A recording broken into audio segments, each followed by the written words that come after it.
And let's talk a little bit about whiskey, y'all. A little bit about some Tennessee whiskey. It ain't Tennessee. It's more like Beyonce whiskey. I just kind of think Tennessee because when I took a trip to Tennessee a few years ago, they were all about the whiskey in downtown. Shout out to Tennessee, as well as Kentucky, as well. So let's talk about. Actually, correction. Kentucky was where I went. It was not Tennessee. It was Kentucky. So that is my correction on that. So Beyonce just introduced a new whiskey brand. It's called Sir Davis.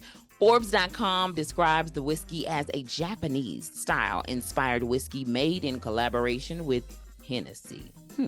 Dr. Bill Lumsden described the drink as Scottishness with malted barley in the mash bill. Now, I'm not familiar with these tastes, especially even when it comes to the wines and just kind of how they're supposed to, layer your palate. I'm not familiar. But just like anything else, Beyonce reportedly has her hands all over this product. The article continues to say that the quality of the bottle is the most noticeable thing right off the bat. Tall with rounded flute edges, looking more like a statue or a vase that would stand out on a top shelf or be comfortable as a statement piece on its own with its rose gold hue. Beyonce's looking good in the photos. She's looking good in the brand. And congratulations on it.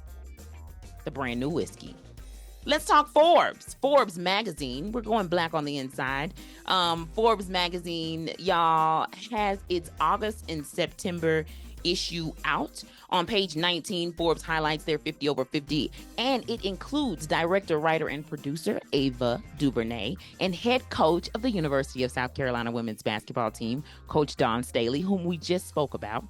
On page 53, they highlight Dodgers All-Star Mookie Betts, who discusses business ventures beyond baseball. On page 77, they highlight Promise CEO Phaedra Ellis Lampkins and how she built Promise into a $520 million powerhouse, a company that helps pay utility bills. And speaking of business women, I believe that there's an interview that actually Forbes did with Phaedra Ellis Lampkins, and she kind of gives a breakdown of how it's a small company. They have not overly expanded. It honestly sounds like they're still growing. So if you're somebody who you check out this interview, you like her, we're in an age now where you can DM somebody and be like, hey, this is my resume. This is the link to my website. We're in the day and age now where it's like, boom, send them a QR code, tell them to scan it, and that all your information is right there.